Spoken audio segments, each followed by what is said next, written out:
मेरा स्वागत है। मैं हूं आपके साथ यशी शुक्ला। यूपी विधानसभा 2022 को अभी करीब 5 महीने का वक्त है, लेकिन सूबे के राजनीतिक गलियारों में हलचल तेज हो गई है।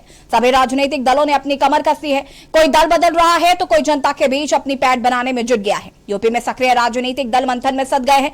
रणनीति तैयार हो रही है, बिसातें बिछाई जा रही है। कोई मंच पर तो कोई सड़कों पर खड़ा होकर घोषणाएं कर रहा है, वादे कर रहा है, क्योंकि सभी की मंजिल एक है और वह मंजिल है मिशन 2022। क्योंकि सत्ता इतनी आसानी से हाथ नहीं आती। और आज इसी को लेकर हम आपको इटावा की भरथना विधानसभा सीट और गाजियाबाद की मुरादनगर विधानसभा सीट की राजनीतिक रिपोर्ट दिखाएंगे।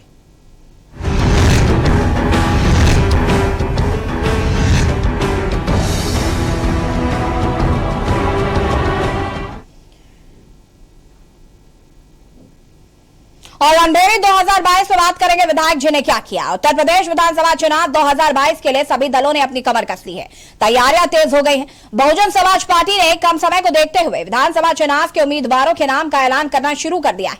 बसपा ने इटावा जिले के भरथना सुरक्षित विधानसभा सीट को कमलेश अंबेडकर को उम्मीदवार घोषित किया। इटावा की भरथना विधानसभा सीट पर फिलहाल भाजपा का दबदबा है। भरथना सीट को भाजपा से वापस पाने के लिए सपा 2022 के विधानसभा चुनाव में अपनी पूरी ताकत लगा रही है, क्योंकि इस सीट को सपा का गढ़ कहा जाता है। देखिए रिपोर्ट। रणभेरी 2022 का चुनावी रण तैयार। इटावा की भरथना विधानसभा सीट के दिल में क्या है? भरथना विधानसभा सीट से कौन मारेगा बाजी? कितना उम्मीदों पर खरे उतरे विधायक? भरथना विधानसभा सीट पर सबकी निगाह। भरथना सीट से भाजपा की सावित्री कठेरिया है विधायक। किसके सिर सजेगा 2022 का ताज?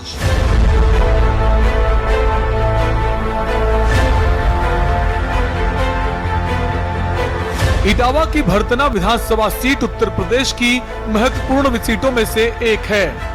इस सीट पर समाजवादी पार्टी का 2017 से पहले तक वर्चस्व रहा है, लेकिन 2017 के चुनाव में इस सीट पर कमल खिला। इस बार समाजवादी पार्टी अपनी सीट पर दोबारा कब्जा करने के लिए तैयारियों में जुट गई है। वहीं भाजपा इस सीट पर अपने कब्जे को बरकरार रखना चाहती है। भरथना की पहचान राजनीति से इतर अपने पर्यटन स्थलों और चावल के लिए पूरे देश में मशहूर थे, लेकिन अब यहाँ के चावल का कारोबार पूरी तरह से चौपट हो चुका है। इटावा की भरथना विधानसभा सपा के लिए महत्वपूर्ण सीटों में गिनी जाती है। इस सीट पर लोधी राजपूत, यादव और शाक्य समाज चुनाव में जीत का निर्धारण करता है। 2017 के विधानसभा चुनाव में इस सीट पर सपा का वर्चस्व टूट गया और भाजपा प्रत्याशी सावित्री कठेरिया ने जीत हासिल की। उन्होंने समाजवादी पार्टी के कमलेश कठेरिया को मात्र 2000 वोटों के अंतर से हराया। सावित्री इस सीट से पहली महिला विधायक हैं। अब तक इस सीट पर कोई महिला विधायक नहीं रही है, जबकि 2012 में भाजपा, सपा और कांग्रेस ने महिला प्रत्याशियों को चुनाव में उतारा था। 2017 से पहले लगातार 2 बार इस सीट पर समाजवादी पार्टी का कब्जा रहा है। वहीं एक बार कांग्रेस भी इस सीट पर विजय हासिल कर चुकी है। 2012 के विधानसभा चुनाव में सपा की सुखदेवी वर्मा ने जीत दर्ज की थी। उन्हें 85,964 वोट मिले थे, जबकि बहुजन समाज पार्टी के प्रत्याशी राघवेंद्र कुमार दूसरे नंबर पर थे। वहीं आगामी विधानसभा चुनाव के लिए के न्यूज संवाददाता प्रमोद दीक्षित जनता के बीच जाकर उनसे बातचीत की। इस समय हम खड़े हुए हैं भरथना विधानसभा सीट के क्षेत्र के अंतर्गत, जहां पर कुछ लोग हमारे साथ में यहाँ खड़े हुए हैं। उनसे जानते हैं कि इटावा की जो भरथना सीट है, वहाँ की जो विधायिका है सावित्री कठेरिया जी, उनके द्वारा अभी तक इस उसमें क्या क्या कार्य किए गए हैं, क्या क्या विकास कार्य हुए हैं।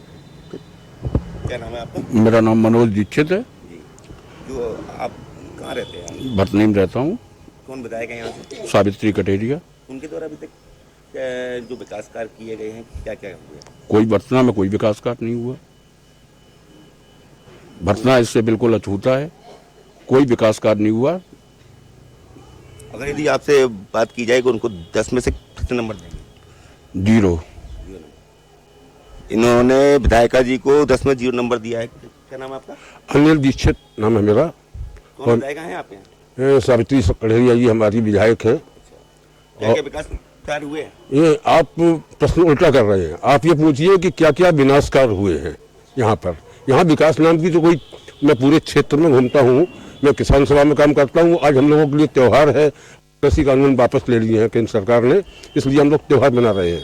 लेकिन भरतना की स्थिति यह है कि यहाँ पर लगातार कोई विकास नहीं हुआ, किसी भी तरह का विकास नहीं। यहाँ तक कि जो मुलायम सिंह जी के समय, अखिलेश जी के समय यहाँ सड़कें बनी थी, उन पर रीपेंटिंग भी नहीं कराई गई है, उनमें गड्ढे हो गए हैं। आप जाइए गांव में, देखिए कि कार तो छोड़िए, जीप निकलना भी मुश्किल होता है, बैलगाड़ी निकलना मुश्किल होता है, ट्रैक्टर निकलना मुश्किल होता है। तो इसमें से कितने नंबर देंगे? नंबर है ही नहीं उनके पास, और वो बुरी तरह हारेंगी, और बीजेपी पूरे प्रदेश में बुरी तरह हारेगी। तो आपके हिसाब से अगला मुख्यमंत्री कौन है? अगला मुख्यमंत्री ये किसान इस प्रदेश का तय करेगा।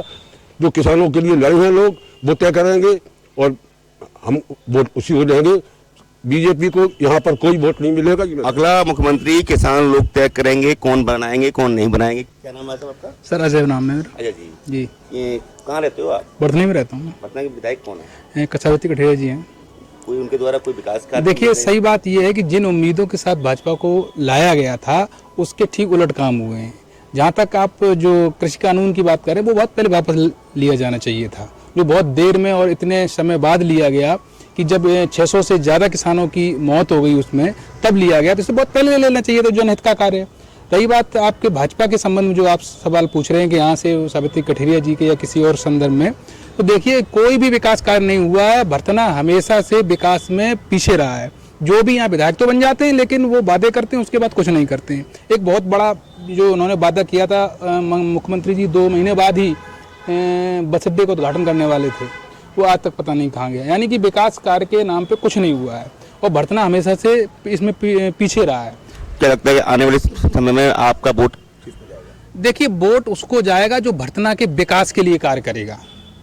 भरतना के जो जरूरी कार्य हैं, संभावित विकास कार्य हैं, उनको पूरा करेगा, उसको वोट देंगे, और जो किसानों के हित में होगा उसे वोट मिलेगा। क्या नाम है आपका? अरविंद कुमार। अरविंद कुमार जी, जी, क्या हालात हैं आपके भरतना क्षेत्र के? भरतना क्षेत्र के हालात जो 2014 उससे पहले जो स्थितियां थीं, लगभग अच्छी थीं स्थितियां, और आज जो स्थिति है, बहुत कहीं हम ये समझते हैं बहुत हम पिछड़ चुके हैं।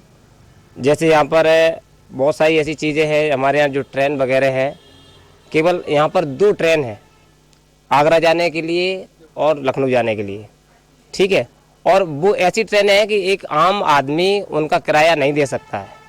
तो स्थितियाँ ये हैं कि केंद्र सरकार और राज्य सरकार दोनों ने ही जानबूझकर ये स्थितियाँ पैदा की हैं कि आने वाले आगामी समय में जब चुनाव हो, तो वहाँ कुछ ना कुछ रियायत करके, एक प्रकार से हम ऐसा कह सकते हैं कि हम पहले रेट बहुत ज़्यादा बढ़ा दें उस चीज़ की, और कम करके ये कह दें देखिए भाई मैंने रेट कम कर दिए। तो ये चीज़ें हैं। तो ये जैसे हमारे यहाँ मेमू ट्रेन है, ये आज दिन तक, जबकि इससे बहुत सारे भरतना के जो कारोबारी हैं, दिव्यापुर से, इटावा से, और जिनका कारोबार लगभग 90% उसी से चलता है, आज उनके यहाँ पर चूल्हे भी बंद हैं बेचारों के, क्योंकि ये बिल्कुल व्यवसाय उनका ठप। ये आज के युग को देख करके आपके भरतना क्षेत्र में की जो महिलाएं हैं, लड़कियां हैं, वो कितनी सुरक्षित है? देखिए, सुरक्षा की बात तो ये है कि जैसा कि अन्य सरकारों में भी सारे प्रयास होते रहे हैं, मैं उनको लिए मतलब स्पष्ट ये नहीं कहूँगा कि किसी सरकार में कोई सरकार प्रयास नहीं करती, प्रयास तो सभी लोग करते हैं। लेकिन इस सरकार में भी उन्होंने अपने प्रयास किए, अन्य सरकारों ने भी प्रयास किए, तो ऐसी कोई खास ऐसी बात नहीं आ रही है कि महिलाओं के लिए बहुत ज़्यादा उत्पीड़न वाली बात हो। सारी सरकार प्रयास करी, वो एक अलग बात हो गई है। आपके हिसाब से अगला मुख्यमंत्री कौन? अगला मुख्यमंत्री तो ये आने वाला समय करेगा, हमारे किसान भाई करेंगे, जिनके लिए हम सभी आज एकजुट हैं। से जानते हैं क्या है इनका नाम? शिवेंद्र कुमार सुबेन जी। जो भरतना क्षेत्र के विकास कार्य को लेकर के सारे हो गए हैं, ऊपर हो गए हैं जी। क्या क्या विकास कार्य हुआ? सर, विकास के नाम पे तो भरतना में वास्तव में कुछ नहीं हुआ है। अभी किसानों की हालत ये है कि किसानों का जो MSP रेट 1490 है, 60 है। भरतना में इस टाइम में किसानों का धान 1100 से लेके 1200 में खरीदा जा रहा है। कोई सुनने वाला नहीं है, ना माननीय विधायिका जी, ना माननीय सांसद जी, या कोई किसी भी पार्टी का सुनने वाला नहीं किसानों की। आज हमारे किसान भाई 800 से ज़्यादा शहीद हो गए हैं।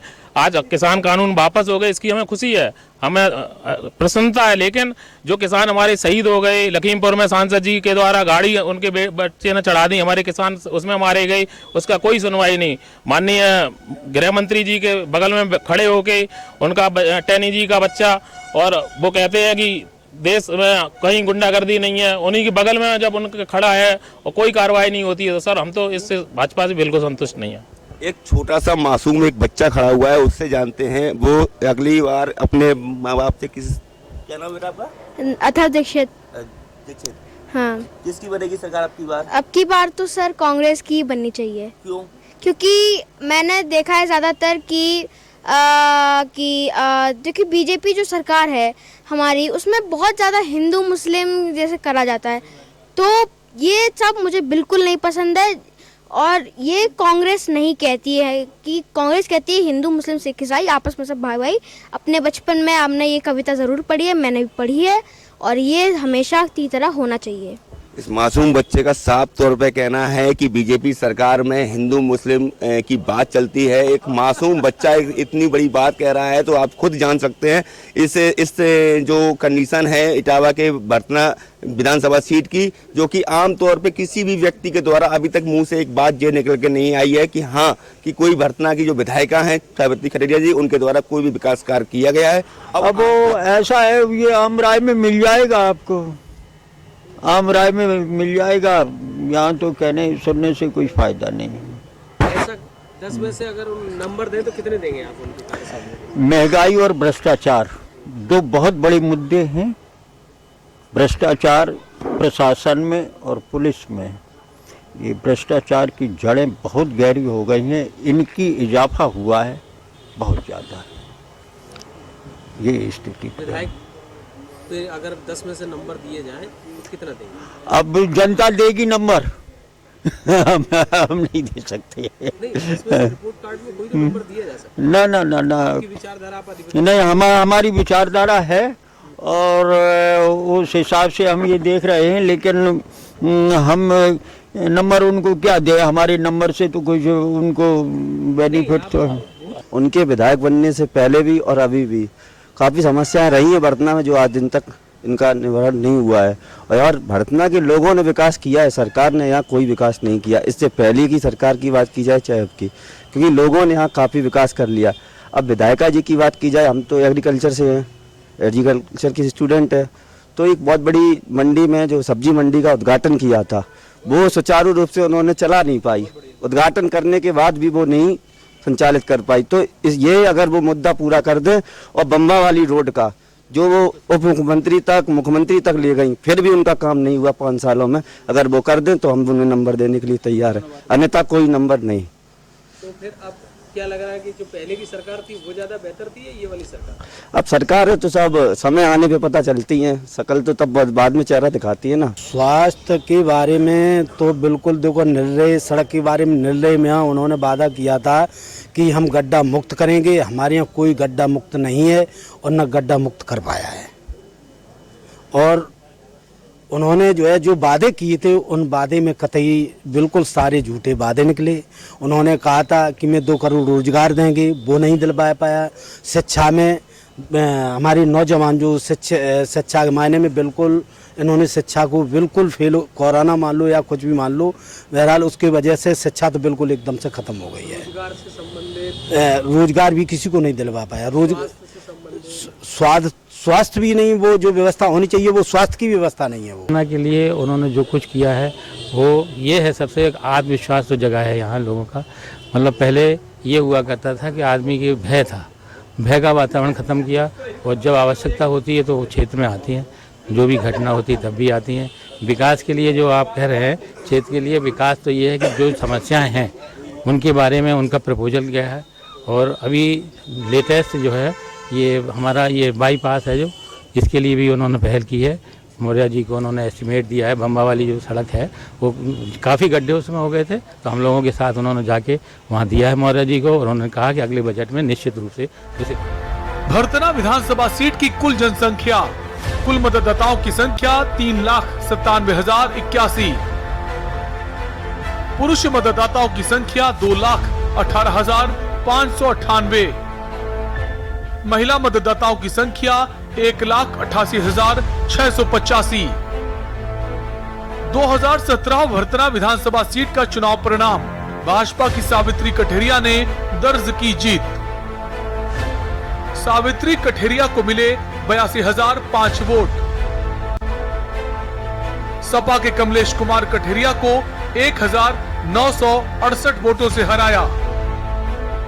कमलेश कुमार कठेरिया को मिले 80,037 वोट। 2022 के चुनाव में जहां भाजपा अपना कब्जा बरकरार रखने के लिए जुटी है, तो वहीं सपा और बसपा भी इस सीट को अपने कब्जे में करने के लिए एड़ी चोटी का जोर लगाए हैं। अब देखना है कि विधानसभा चुनाव में ऊंट किस करवट बैठेगा। इलेक्शन डेस्क के न्यूज इंडिया। और विधायक जी ने क्या किया, में अभी हमने बात करी है भरथना विधानसभा सीट की, जहां की राजनीतिक रिपोर्ट के जरिए हमने आपको बताया कि कैसे उसे सपा का गढ़ कहा जाता था, लेकिन 2017 में मोदी लहर के चलते यहां पर भाजपा ने अपना दबदबा बनाया। हालांकि यहां पर जनता परिवर्तन के मूड में नजर आ रही है। इसके बाद विधायक जी ने क्या किया, में हम बात करेंगे गाजियाबाद की मुरादनगर विधानसभा सीट की। वहां पर जनता का क्या राजनीतिक रुख है ये बताएंगे, लेकिन एक ब्रेक के बाद।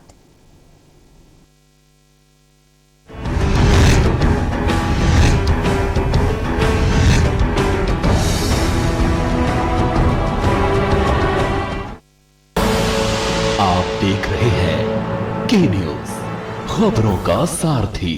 चलो यहाँ पर सही से स्पेलिंग है। पूजा, मार्केट से आता हूँ। मिस्टर, कार की चाबी? नहीं, मैं पैदल ही जाऊंगा। वाह पापा, नॉट बैड। हाँ यार, अपनी दिल्ली सरकार बोलती है कि पॉल्यूशन कम करने के लिए हफ्ते में एक बार अपनी गाड़ी से एक ट्रिप कम करें और उसकी बजाय पब्लिक ट्रांसपोर्ट या कारपूल का इस्तेमाल करें। It's a small request, make sense, no? Yes, और ये बात मैं आपसे कब से कह रही थी, लेकिन मैं हेल्थ के पॉइंट ऑफ व्यू से बोल रही थी। यू नो व्हाट, मैं भी यही सोच रहा हूँ कि जब दिल्ली सरकार और घर की सरकार एक ही बात बोल रही है तो सुन ही लेना चाहिए। चलो यू गाइस कैरी ऑन, मैं चलता हूँ, बाय। बाय पापा। एक हफ्ते में आप जितनी बार गाड़ी निकालते हैं, अब से बस एक बार कम निकालें। बस एक ट्रिप कम, आप मिलकर अपने हिस्से का पोल्यूशन कम करें। हफ्ते में गाड़ी का बस एक ट्रिप कम करें। पर ये दिल है कि चख रहा है उन्हीं अल्फाजों का दूर कितना भी जाओ, इस जुबान से दूर ना जा पाओगे। रुमर बोलो जुबान केसरी। आप देख रहे हैं के न्यूज, खबरों का सारथी।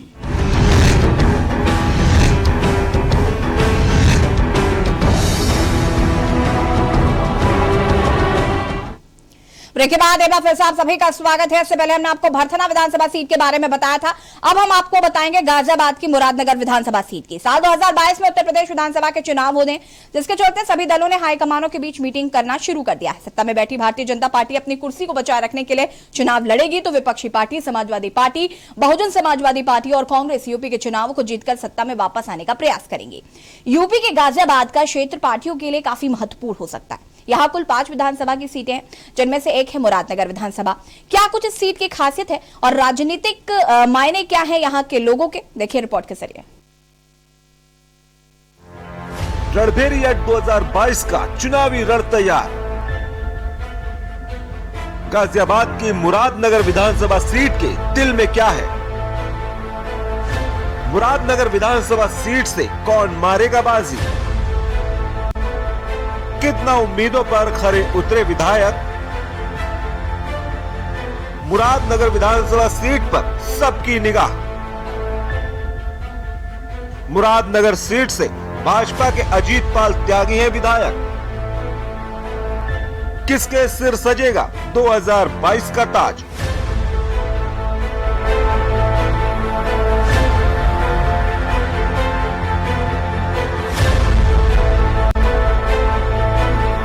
साल 2022 में उत्तर प्रदेश विधानसभा चुनाव होने हैं, जिसके चलते सभी दलों के हाई कमानों के बीच मीटिंग होना शुरू हो गई है। सत्ता में बैठी भारतीय जनता पार्टी अपनी कुर्सी को बचाए रखने के लिए चुनाव लड़ेगी, तो विपक्षी party Samajwadi party, Bahujan Samaj party और कांग्रेस यूपी के चुनाव को जीतकर सत्ता में वापस आने का प्रयास करेंगी। यूपी के गाजियाबाद का क्षेत्र पार्टियों के लिए काफी महत्वपूर्ण हो सकता है। यहाँ कुल 5 विधानसभा सीटें हैं, जिनमें से एक है मुरादनगर विधानसभा सीट। उत्तर प्रदेश की मुरादनगर विधानसभा सीट गाजियाबाद जिले में पड़ती है। मुरादनगर की स्थापना लगभग 400 साल पहले मिर्जा मोहम्मद मुराद मुगल द्वारा की गई थी, जिनका मकबरा आज भी यहाँ पर बना हुआ है। राजनीति की बात करें तो 2017 के विधानसभा चुनाव में इस सीट से भाजपा के अजीत पाल त्यागी चुनाव जीतकर विधायक बने थे। मुरादनगर विधानसभा सीट 2012 से पहले पूरी तरह ग्रामीण परिवेश की सीट थी, लिहाजा हर बार भाजपा के हाथ से ये सीट निकल जाया करती थी।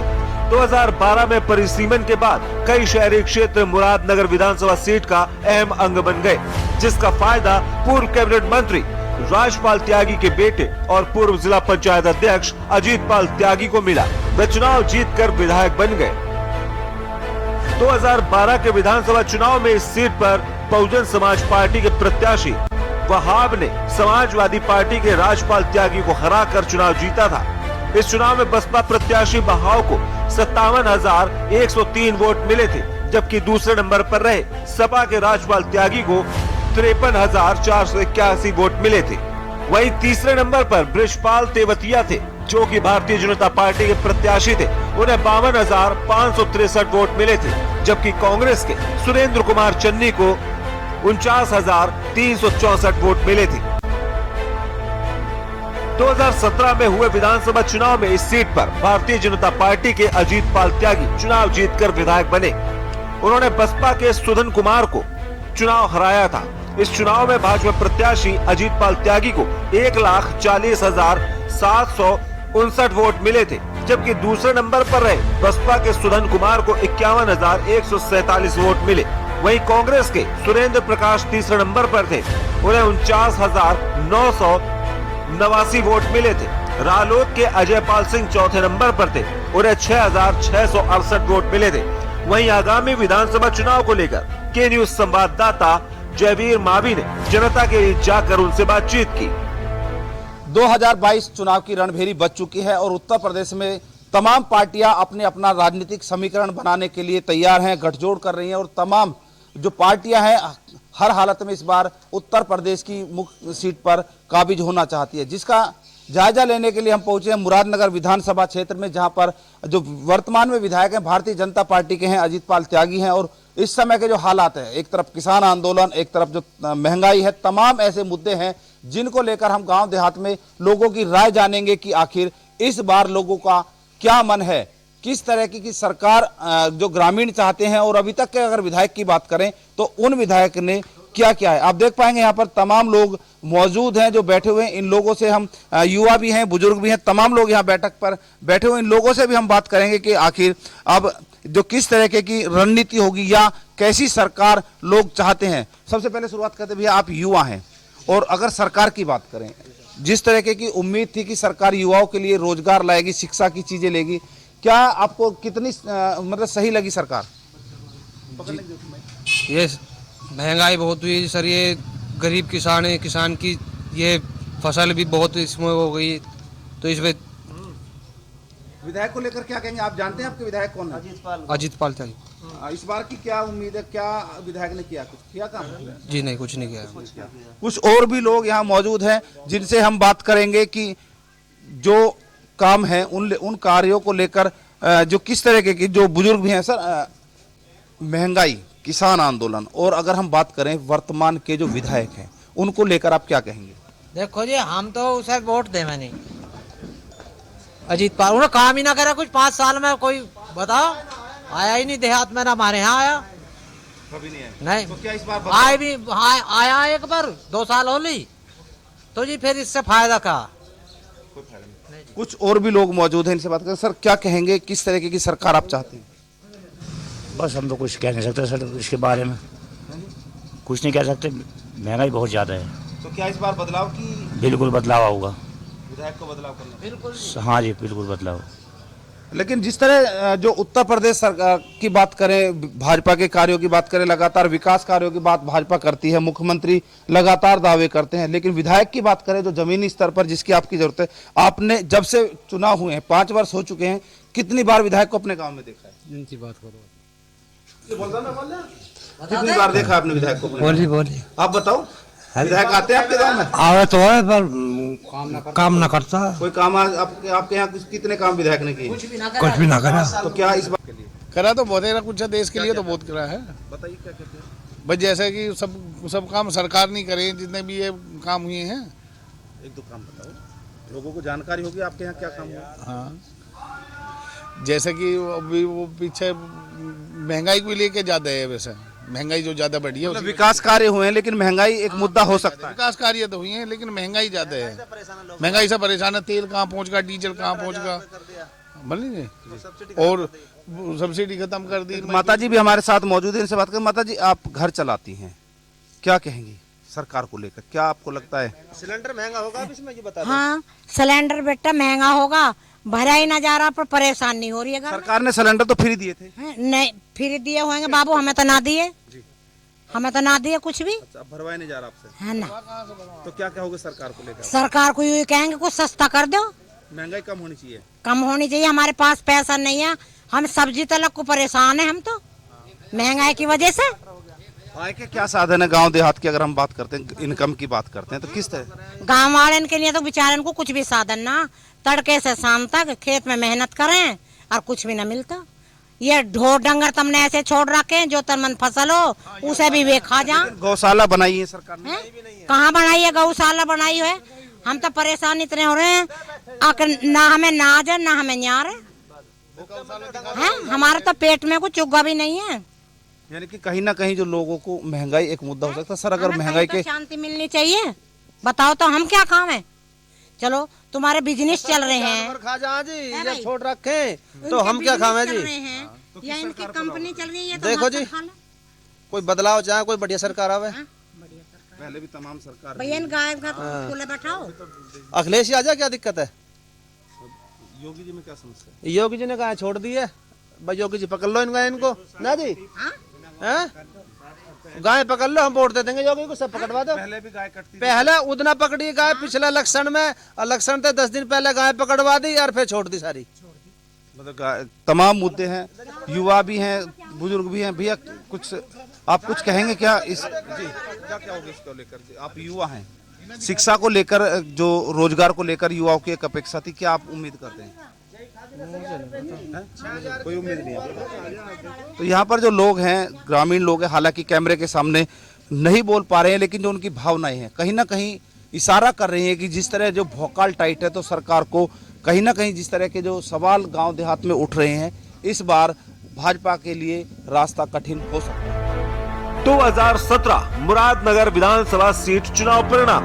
भाजपा के अजीत पाल त्यागी ने दर्ज की जीत। अजीत पाल त्यागी को मिले 1,40,759 वोट। बसपा के सूदन कुमार को 89,612 वोट से हराया। सूदन कुमार को मिले 51,147 वोट। मुरादनगर विधानसभा सीट का जातीय समीकरण। कुल मतदाताओं की संख्या 4 लाख। जाट मतदाताओं की संख्या 55,000। त्यागी मतदाताओं की संख्या 40,000। मुस्लिम मतदाताओं की संख्या 45,000। ब्राह्मण मतदाताओं की संख्या 40,000। दलित मतदाताओं की संख्या 45,000। पंजाबी मतदाताओं की संख्या 18,000। यादव मतदाताओं की संख्या 17,000। वैश्य मतदाताओं की संख्या 25,000। ओबीसी मतदाताओं की संख्या 75,000। 2022 के चुनाव में जहां भाजपा अपना कब्जा बरकरार रखने के लिए जुटी है, तो वहीं सपा और बसपा भी इस सीट को अपने कब्जे में करने के लिए एड़ी चोटी का जोर लगाए हैं। अब देखना ये है कि विधानसभा चुनाव में ऊंट किस करवट बैठेगा। इलेक्शन डेस्क के न्यूज इंडिया। और आज रणभेरी 2022 में हमने आपको 2 विधानसभा की तस्वीरें दिखाई जहां पर जनता परिवर्तन के मूड में नजर आ रही है। हालांकि 2022 में किसके सर पर सजेगा ताजी तो आपको ही तय करना है। फिलहाल रणभेरी 2022 में इतना ही। देखते रहिए कि न्यूज़ इंडिया। नमस्कार।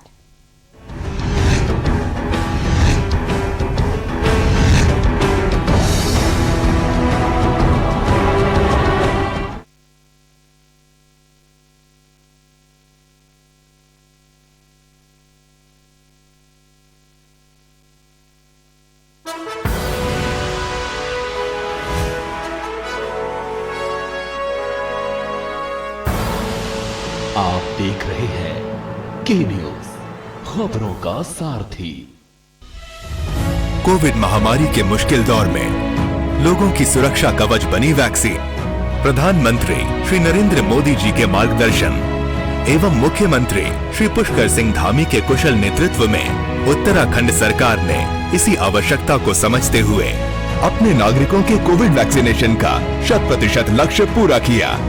हिमालय के पहाड़ों के उस पार पहुंच करके लोगों के पास जाना कितना कठिन होता है ये हम भली भांति जानते हैं। उसके बावजूद भी इतनी बड़ी सिद्धि प्राप्त करना वाकई आप सब अभिनंदन के अधिकारी। उत्तराखंड राज्य में 18 वर्ष से ऊपर आयु वर्ग के सभी लोगों को कोविड वैक्सीन की पहली डोज लगाई जा चुकी है। सभी लोगों तक वैक्सीन पहुंचा पाए, उनको वैक्सीन लगा पाए और मुफ्त की वैक्सीन हमको उन्होंने दी है। इसके लिए मैं मोदी जी का विशेष रूप से धन्यवाद करना चाहता हूं। और हमें खुशी है कि आज हमारे प्रदेश के अंदर हमारी सरकार ने बहुत अच्छा काम किया है और लक्ष्य जो है कम से कम 3 महीने पहले हमने पूरा कर दिया है। राज्य में जारी दूसरी डोज की वैक्सीनेशन ड्राइव के अंतर्गत भी अभूतपूर्व कार्य करते हुए राज्य सरकार अपने लक्ष्य को जल्द पूरा करने वाली है। वैक्सीनेशन के इस शुभ कार्य में पूरी प्रतिबद्धता से समर्पित राज्य सरकार अपना 100% योगदान दे रही है। अपने नागरिकों को कोरोना के साए से मुक्त, सुरक्षित एवं स्वस्थ जीवन का अवसर सुनिश्चित करना उत्तराखंड सरकार की प्राथमिकता है। अगर आपने कोविड की पहली डोज लगवा ली है तो समय पर दूसरी डोज अवश्य लगवाएं। नागरिकों के स्वास्थ्य के प्रति हर कदम तैयार, विकास पथ पर बढ़ती उत्तराखंड सरकार।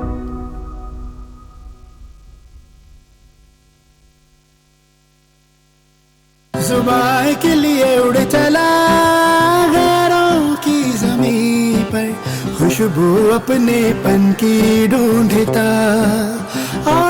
दूर कितना भी जाओ, इस जुबान से दूर ना जा पाओगे। रुमल, बोलो जुबान केसरी।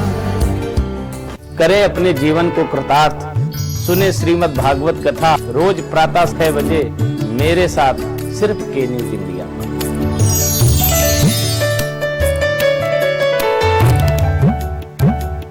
खुदी को